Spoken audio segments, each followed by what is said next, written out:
امام احمد رضا خان فاضل بریلوی علیہ الرحمت والرضوان فرماتے ہیں سب سے اعلیٰ و اولیٰ ہمارا نبی۔ اگر آپ کا جذبہ بیدار ہو تو تھوڑا پر کہہ لیں یا رسول اللہ۔ ماشاءاللہ لگ رہا ہے کہ آپ لوگ بیدار ہیں۔ اگر آپ لوگ بیدار رہیں گے تو انشاءاللہ میں بھی کچھ عرض کرنے کی کوشش کروں گا۔ سب سے اعلیٰ و اولیٰ ہمارا نبی، سب سے بالا و بالا ہمارا نبی، اپنے مولا کا پیارا ہمارا نبی، دونوں عالم کا دلہا ہمارا نبی۔ توقع دونوں عالم کا دلہا کون دیتا ہے دینے کو منہ چاہیے، کون دیتا ہے دینے کو منہ چاہیے، دینے والا ہے سچا، دینے والا ہے سچا ہمارا نبی۔ سامعین، اللہ تبارک و تعالیٰ قرآن مجید فرقان حمید میں ارشاد فرماتا ہے تلک الرسل فضلنا بعضهم علی بعض، کہ اللہ نے بعض رسولوں کو بعض پر فوقیت دی، بعض کو افضل کیا۔ اور شاعر کہتا ہے کرم سب پر ہے،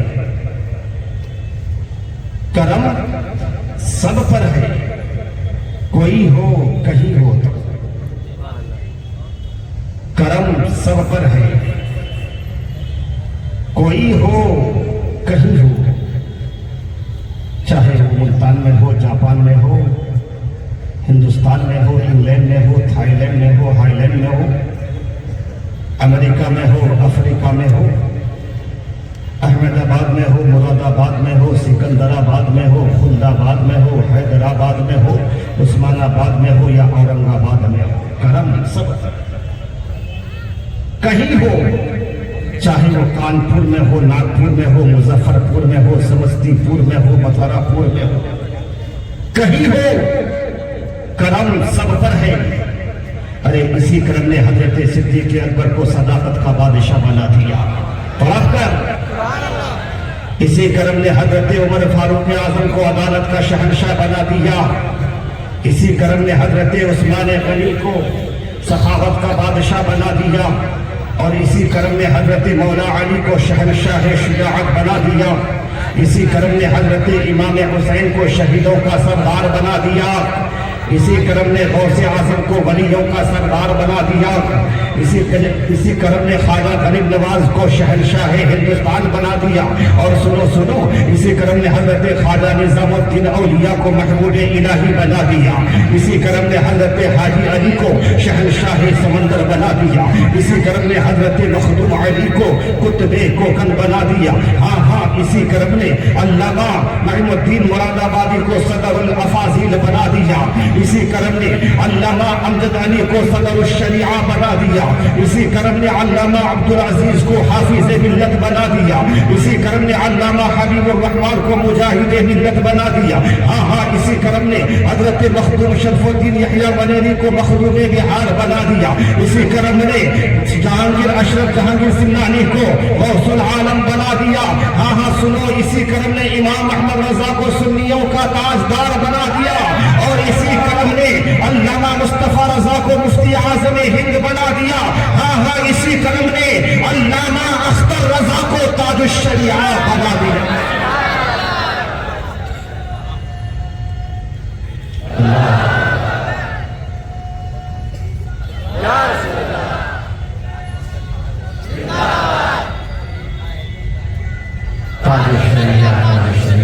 آپ لوگ کا جذبہ بیدار ہے، تو کرم سب پر ہے، کوئی ہو کہیں ہو، یا رسول اللہ آپ ایسے رحمت للعالمین ہو، آپ ایسے رحمت للعالمین ہو۔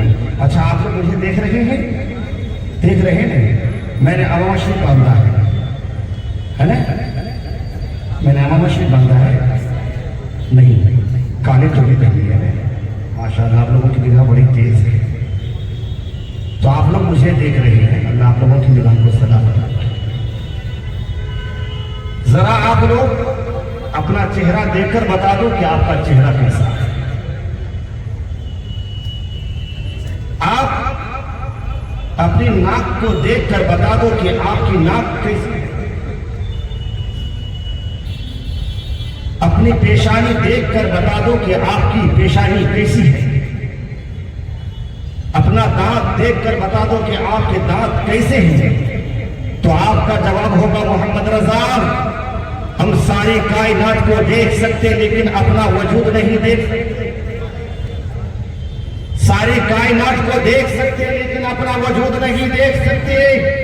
پھر میں کہوں گا کہ اگر آپ کو اپنا چہرہ دیکھنا ہو تو کیا کرو گے، اپنی پیشانی دیکھنی ہو تو کیا کرو گے، اور اپنی زبان دیکھنی ہو تو کیا کرو گے، اور اپنا دانت دیکھنا ہے تو کیا کرو گے، تو آپ کہو گے محمد رضا اگر ہمیں اپنا چہرہ دیکھنا ہو تو آئینہ لے کر آئیں گے، اپنی پیشانی دیکھنی ہو تو آئینہ لے کر آئیں گے، اپنی آنکھیں دیکھنی ہو تو آئینہ لے کر آئیں گے، اپنا دانت دیکھنا ہو تو آئینہ لے کر آئیں گے، کان دیکھنا ہو تو آئینہ لے کر آئیں گے۔ ارے بات سمجھ میں آ گئی کہ اپنا وجود دیکھنا ہو تو آئینہ چاہیے، اور خدا کا وجود دیکھنا ہو تو شاہ مدینہ چاہیے۔ اس لیے کہ من رآنی فقد رأى الحق، حضور فرماتے ہیں جس نے مجھے دیکھا اس نے حق کو دیکھا۔ آپ لوگ میری گفتگو کو سمجھ رہے ہیں نا؟ ماشاءاللہ بڑے سمجھدار لوگ، بڑے اچھے لوگ۔ حضرت قتادہ رضی اللہ تعالیٰ عنہ ایک صحابی رسول ہے، جنگ ہو رہی تھی، اچانک ایک تیر چلا، حضرت قتادہ کی آنکھ پہ لگا، آنکھ باہر آئی۔ اب حضرت قتادہ کا ایمان دیکھو، عقیدہ دیکھو، حضرت قتادہ نے اپنی آنکھ کو ہتھیلی میں لیا، ہاتھوں میں لیا، اب چلے طبیب دو جہاں کی بارگاہ میں، اللہ کے پیارے رسول کی بارگاہ میں حاضر ہو گئے۔ اب اللہ کے پیارے رسول نے حضرت قتادہ کو دیکھا، پیارے آقا نے مسکرایا، فرمایا قتادہ کیسے آنا ہوا؟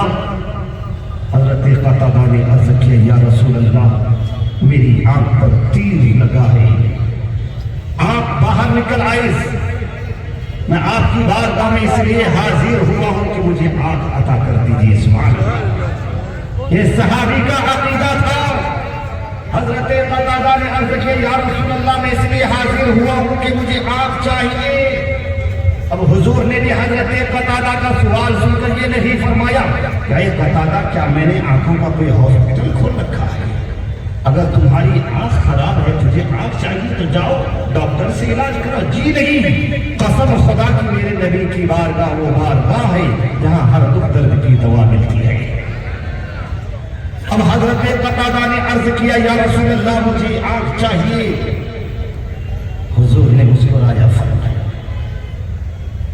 کہا قتادہ آنکھ لینا چاہتے ہو یا جنت؟ طلب کر قتادہ، آنکھ لینا چاہتے ہو یا جنت؟ اب حضرت قتادہ نے دیکھا کہ دریائے رحمت جوش پر ہے، کیوں نہ فائدہ اٹھا لیا جائے۔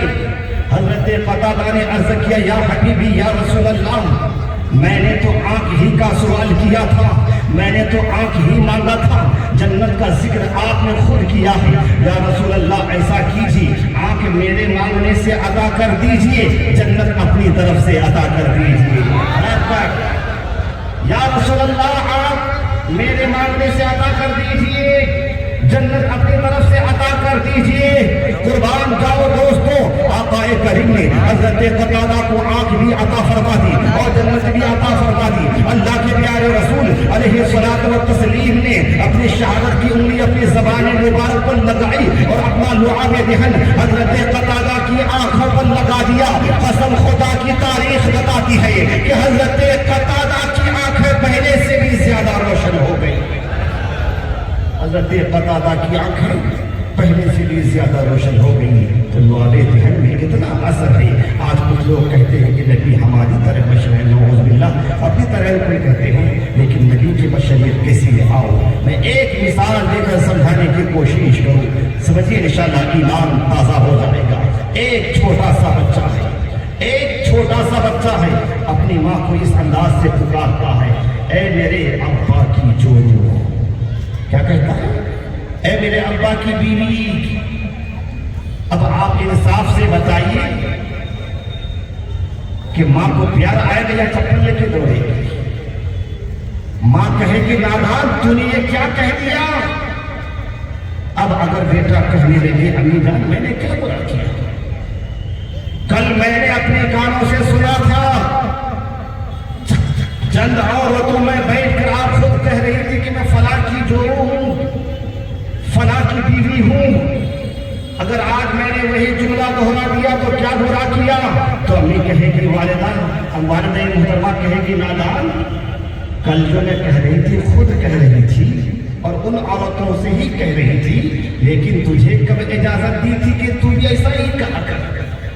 نادان، تیرا تو فرض یہ ہے کہ جب بھی تو مجھے یاد کرے تو امی جان کہہ کے یاد کرے، والدہ محترمہ کہہ کے یاد کرے اور دیگر پیارے پیارے الفاظ سے یاد کرے، بلا تشبیہ قل انما انا بشر مثلکم کے تحت اگر اللہ کے پیارے رسول نے کفار مکہ کو مخاطب کر کے فرما دیا کہ میں ظاہری شکل و صورت میں تمہارے جیسا بشر ہوں، تو اب اس سے ہم غلاموں کو یہ اجازت نہیں کہ ہم بھی نبی کو اپنی طرح بشر کہنے لگے۔ ایک غلام کا تو فرض یہ ہے، ایک غلام کا تو فرض یہ ہے کہ جب بھی نبی کو یاد کرے تو یا رسول اللہ کہا کرے، یا نبی اللہ کہا کرے، یا حبیب اللہ کہا کرے، نور مجسم کہے، اللہ کا محبوب کہے، دانائے قیوم کہے، رحمت للعالمین کہے، طہ و یاسین کہے۔ اور میں نے بارگاہ امام احمد رضا میں عریضہ پیش کیا، اے سنیوں کے امام، اے بریلی کے تاجدار، آپ ہماری رہنمائی فرما دیجیے، آپ بتا دیجیے کہ اگر ہمیں نبی کی تعریف و توصیف کرنی ہو تو کس انداز سے کریں، نبی کو یاد کریں تو کس انداز سے کریں، نبی کو یاد کریں تو کس انداز سے کریں؟ تو بریلی کے تاجدار، سنیوں کا امام امام احمد رضا نے فرما دیا، اے نبی کو یاد کرنا چاہتے ہو، نبی کی تعریف و توصیف کرنا چاہتے ہو تو اس انداز سے کیا کرو کہ سرور کہوں کہ مالک و مولا کہوں تجھے، باغ خلیل کا گل زیبا کہوں تجھے، لیکن رضا نے ختم سخن اس میں کر دیا، خالق کا بندہ خلق کا آقا کہوں تجھے۔ یا آقا کریم علیہ الصلوۃ والتسلیم کی یہ بشریت ہے۔ تو ایک عام آدمی کی بشریت اور حضور کی بشریت دونوں ایک نہیں ہو سکتی۔ تو سامعین، اللہ کے پیارے رسول علیہ الصلوۃ والتسلیم اس دنیا میں تشریف لے آئے اور آقا کریم علیہ الصلوۃ والتسلیم تشریف لائے تو مکہ مکرمہ کی سرزمین پر تشریف لائے۔ حضور سے پہلے جتنے انبیاء کرام تشریف لائے ان میں حضرت یعقوب علیہ السلام تک جتنے پیغمبران اعظام تشریف لائے وہ سب کے سب دجلہ اور فرات کے دوآبے یعنی عراق کی سرزمین پر تشریف لائے، اور عراق کی سرزمین نسبتاً نرم زمین ہے، دریاؤں کی زمین ہے، بہاروں کی زمین ہے، نخلستانوں کی زمین ہے۔ اور حضرت یعقوب علیہ السلام اور حضرت یوسف علیہ السلام کی ہجرت کے بعد جتنے نبی تشریف لائے وہ فلسطین کی سرزمین پر تشریف لائے، وہ بھی نرم زمین ہے، نسبتاً پھولوں کی زمین ہے، پھلوں کی زمین ہے، نکہت کی زمین ہے۔ کہنے کا مطلب یہ ہے کہ جیسی زمین ہوگی دل کی بھی وہی کیفیت ہوگی۔ لیکن رسول اعظم کو آقا کریم کو جو زمین دعوت و تبلیغ کے لیے دی گئی وہ مکہ مکرمہ کی زمین دی گئی، پتھروں کی زمین دی گئی، سنگریزوں کی زمین دی گئی، پہاڑوں کی زمین دی گئی۔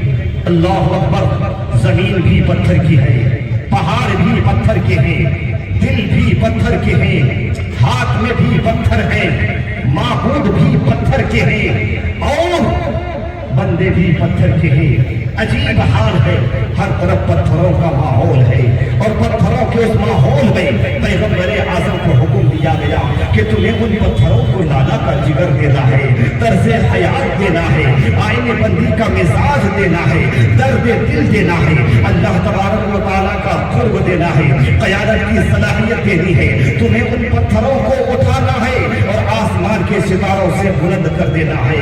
وہ دورے جہل و بغاوت کے دلنما پتھر نبی سے گرتے رہے، آئینوں میں ڈھلتے رہے اور ابتداءً ہر پتھر نبی کے جسم پر گرنا چاہتا تھا، ہر پتھر نبی کے جسم کے لہو کا تعلیم تھا۔ ایسے دور میں جب بھی وہ نکلتے تو کہیں پاگل کہا جاتا، کہیں مجنون کہا جاتا، کہیں دیوانہ کہا جاتا، کہیں جادوگر کہا جاتا، کہیں گھر سے نکالنے کی بات کی جاتی، کہیں قتل کا منصوبہ بنایا جاتا۔ اللہ اکبر، مسلمانوں یہ سب کچھ مکہ مکرمہ میں ہو رہا تھا. غور کریں اس وقت پیغمبر اعظم کے دل پہ کیا گزر رہی ہوگی. اس لیے آقا اللہ تبارک و تعالیٰ نے ارشاد فرمایا طٰہٰ مَا أَنزَلْنَا عَلَيْكَ الْقُرْآنَ لِتَشْقَىٰ. اے میرے پیارے ہم نے تم پر قرآن اس لیے نہیں اتارا کہ تم اسلام کی تبلیغ کرنے کے لیے, اسلام کا پیغام پہنچانے کے لیے بے پناہ تکلیفیں برداشت ہو. کبھی اللہ یہ فرماتا ہے اے محبوب دعوت دینا آپ کا کام ہے, اگر وہ دعوت قبول نہیں کرتے تو آپ کو مایوس ہونے کی ضرورت نہیں ہے. اے میرے پیارے رسول دعوت دینا آپ کا کام ہے اور دلوں کو بدلنا یہ میرا کام ہے. حضرات محترم, قرآن عظیم جگہ جگہ پیغمبر کو تسکین دیتا ہے, تسلی دیتا ہے, لیکن زمینی حقائق بڑے عجیب نظر آ رہی ہیں. زمینی حقائق کا یہ عالم ہے کہ پیغمبر تکلیفوں سے گزر رہے ہیں, کرب سے گزر رہے ہیں, پتھر مارے جا رہے ہیں. آپ اندازہ کریں کہ طائف سے واپسی کے وقت کیا عالم رہا ہوگا سرور کائنات کا. ارے وہ ذات گرامی کہ جن کے قدموں کی ٹھوکر سے شعور کے چشمے پھوٹتے ہوں, جن کے نقش قدم سے ہزاروں حکمتیں جنم لیتی ہوں. اندازہ کریں وہ ذات گرامی جن پر وحی الہی اتر رہی ہو اور جن کے قلب پاک کو قرآن پاک کے احتمال کے لیے قدرت نے چن لیا ہو, یہ فرما کر کے کہ لو انزلنا هذا القرآن على جبل لرأيته خاشعا متصدعا من خشية الله. کہ اگر اس قرآن کو پہاڑ پر نازل کرتے تو خشیت الہی سے ریزہ ریزہ ہو جاتا. مگر اے محبوب تمہارا وہ سینہ ہے جس پر ہم نے اتارا ہے. اللہ اکبر مسلمانوں, جن کی ذمہ داریوں نے پوری کائنات کو ہدایت دینا تھا, اللہ کی معرفت دنیا کو دینی تھی, ایک نیا انقلاب دنیا کو دینا تھا, ایک شعوری و فکری انقلاب دنیا کو دینا تھا, ایک علمی و تحقیقی انقلاب دنیا کو دینا تھا, ایک تمدنی و سیاسی انقلاب دنیا کو دینا تھا, ایک مکمل نظام معاشر, ایک مکمل نظام معیشت, مکمل نظام زندگی, یہ سب کچھ پیغمبر اعظم کو دنیا کو دینا تھا. اور پیغمبر پتھر کھاتے ہوئے نظر آ رہے ہیں. ارے وہ ذات گرامی کہ جن کے روئے سیوا کی عظمتوں پہ ملکوتیت باضابطہ قربان ہو رہی ہو, انہیں لہو لہان کیا جا رہا ہے, انہیں پتھر مارا جا رہا ہے. وہ ذات گرامی جن کی بارگاہ میں حضرت جبرائیل علیہ السلام پر سمیٹے ہوئے آتے ہوں, وہاں دشمن ہزاروں دشمنی کے ساتھ آتے ہوئے دکھائی دے رہے ہیں, اور پیغمبر اعظم آقا کریم علیہ الصلوۃ والتسلیم یہ کہتے ہوئے نظر آ رہے ہیں کہ دونوں جہاں میں تجھے مطلوب کر آرام ہے, دونوں جہاں میں تجھے مطلوب کر آرام ہے, ان کا دامن تھام لے جن کا محمد نام ہے. محترم سامعین, وقت ہوتا جا رہا ہے, ساری گفتگو کو سمیٹ رہا ہوں, اپنے موضوع سے ہٹ کر چکے دستار بندی کا پروگرام ہے. اس حوالے سے چند باتیں عرض کرنے کے بعد میں تقریر کو ختم کر دوں گا. تو یہ آقا کریم علیہ الصلوۃ والتسلیم کی مختصر زندگی میں نے آپ کے سامنے پیش کی. شاعر کہتا ہے یہی آرزو ہے کہ تعلیم قرآن عام ہو جائے, یہی آرزو ہے کہ تعلیم قرآن عام ہو جائے, ہر پرچم سے اونچا پرچم اسلام ہو جائے, ہر پرچم سے اونچا پرچم اسلام ہو جائے. افسوس کے ساتھ کہنا پڑتا ہے کہ آج ہمارا سماج, ہمارا معاشرہ دن بدن انگریزی تہذیب کو گلے لگا رہا ہے. جدھر دیکھو انگریزی تہذیب دامن پھیلا رہی ہے اور لوگ گمراہ ہوتے جا رہے ہیں. آج ہماری بچیاں فکر ارتداد کا شکار ہو رہی ہیں, مرتد ہو رہی ہیں. آپ لوگوں نے سوشل میڈیا کے ذریعے سے ٹی وی میں دیکھا بھی ہوگا, پڑھا بھی ہوگا, سنا بھی ہوگا, کتنی بچیاں مرتد ہو گئی. وجہ کیا ہے کہ دینی تعلیم سے دور ہونے کی یہ وجہ ہے کہ آج ہماری بچیاں خیروں کے ساتھ بھاگ کر شادی کر رہی ہیں, اپنے ایمان کا سودا کر رہی ہے. آج ہم نے دینی تعلیم کو ایک ہلکا سمجھ لیا ہے اور دینی تعلیم دلانے کی ہم کوشش نہیں کرتے. میں نہیں کہتا اپنے بچوں کو اسکول میں مت پڑھاؤ, کالج میں مت پڑھاؤ, ضرور پڑھاؤ, کالج میں پڑھاؤ, اپنے بچوں کو ڈاکٹر بناؤ, انجینئر بناؤ, وکیل بناؤ, لیکن ساتھ ہی ساتھ دینی تعلیم بھی دو. جب اس بچی کے اندر اور بچے کے اندر دینی تعلیم ہوگی, اللہ اور اس کے رسول کا خوف ہوگا, تو کبھی بھی قدم بڑھانے سے 100 بار سوچے گی، ہمارا نوجوان 100 بار سوچے گا کہ ادھر قدم بڑھاؤ یا نہ۔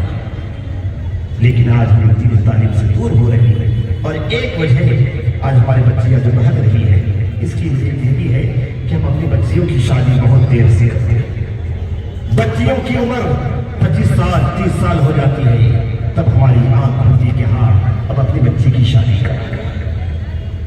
اور اسلام نے حکم دیا کہ جب بچیاں بالغ ہو جائے تو اس کا نکاح کر دیا کرو۔ تو اس لیے جس کے بھی گھر میں بچیاں عمر ہوتی ہے اس کا نکاح کر دیا کرو، انشاءاللہ یہ برائیاں ختم ہو جائے گی، آپ کی بچیاں فتنہ اعتداء سے محفوظ رہیں گی۔ ایک مثال دے کر ایک سمجھانے کی کوشش کروں کہ ایک حافظ قرآن، ایک عالم دین اور ایک اسکول کا بچہ، ایک کالج کا اسٹوڈنٹ، ایک گھر سے تو بچہ ہے ماں باپ سے، ایک بچے کو ماں باپ نے اسکول کے لیے کالج کے لیے منتخب کیا اور ایک بچے کو مدرسے کے لیے۔ اب جس بچے کو ماں باپ نے اسکول کے لیے کالج کے لیے منتخب کیا اس کی شان یہ ہے کہ صبح ہوتے ہی ماں باپ اسے جگاتے ہوئے نہلاتے ہوئے نہلانے کے بعد بہترین کپڑا پہناتے ہوئے کپڑا پہنانے کے بعد کریم پاؤڈر لگا کر اسے دلہا کی طرح سجا کر اسکول لے جاتے۔ ایک ماں باپ سے 2 بیٹے ہیں، ماں باپ وہی ہے، اب نظریہ اسکول کے بچے کے لیے اتنا اہتمام، اپنی شان و شوق، اور جو بچہ دینی تعلیم کے لیے جا رہا ہے اس کو شان و شوق۔ اللہ اکبر۔ تو ماں باپ نے اسکول کے بچے کو سجایا، دلہا کی طرح اسکول پہنچا دیا، لیکن جو بچہ مدرسہ جانے لگا، مثال کے طور پر یہ آپ کا جامعہ شاہجہاں غریب نواز ہے، برکاتیہ غریب نواز ہے، مولانا شاہنواز کا مدرسہ ہے، اس مدرسے میں اپنے بچے کا آپ نے ایڈمیشن کروایا۔ اب وہ بچہ مدرسہ کی جانب چلا ہے، ماں باپ نے کوئی اہتمام کیا، نہ اسے نہلایا، نہ اچھا کپڑا پہنایا، نہ پاؤڈر لگایا، نہ کریم لگایا۔ اب بچہ نیند سے اٹھا، آنکھیں ملتا ہوا مدرسہ پہنچ گیا۔ مدرسہ پہنچ گیا، 1 دن گیا، 2 دن گیا، 3 دن گیا، ایک دن آنکھیں اشکبار ہو گئی، آنکھوں میں آنسو آ گئے، اور آسمان کی جانب نگاہ کیا، پروردگار عالم یہ کیسا انصاف ہے۔ ایک ماں باپ سے 2 بیٹے، ایک کے لیے اتنا اہتمام، ایک کو اسی طرح چھوڑ دیا گیا۔ قسم خدا کی جب اس بچے کے آنکھوں سے آنسو نکلتا ہوگا تو اللہ کی رحمت پکار کر کہتی ہوگی، اے مدرسہ میں پڑھنے والے طالب علم، اے حافظ قرآن بننے والے طالب علم، تمہیں مایوس ہونے کی ضرورت نہیں ہے، تمہیں گھبرانے کی ضرورت نہیں ہے، تمہیں غمزدہ ہونے کی ضرورت نہیں ہے۔ اگر تمہارے ماں باپ نے تمہاری لیے شان و شوکت کا احترام نہیں کیا تو کیا ہوا، گاڑی کا احترام نہیں کیا تو کیا ہوا، تمہارا مقام تو یہ ہے کہ جب تم حافظ قرآن بن کر میدان قیامت میں جاؤ گے تو تمہارے ماں باپ کے سروں پر ایک چمکتا ہوا تاج پہنایا جائے گا۔ لوگ دیکھیں گے کہ ان کے سروں پر یہ چمکتا ہوا تاج کس لیے پہنایا گیا ہے، تو اس وقت فرشتے کہیں گے، ارے یہ وہ ماں باپ ہے کہ جنہوں نے دنیا میں اپنے بیٹے کو حافظ قرآن بنایا تھا، عالم دین بھی بنایا تھا۔ اپنے بچوں کو دینی تعلیم دو، وقت ہو چکا ہے، آپ لوگوں سے گزارش کی جاتی ہے کہ یہ حافظ مولانا شاہنواز صاحب کا مدرسہ ہر سال ماشاءاللہ بڑے ہی عظیم الشان طریقے سے پروگرام کرتے ہیں، جہاں تک ہو سکے آپ لوگ ہر طریقے سے مدرسے کی امداد کرنے کی کوشش کریں۔ تقریر سننے میں بولنے میں اگر کسی قسم کی خامیاں غلطیاں ہوں گی اللہ اسے معاف فرمائے۔ وہ چاہ رہے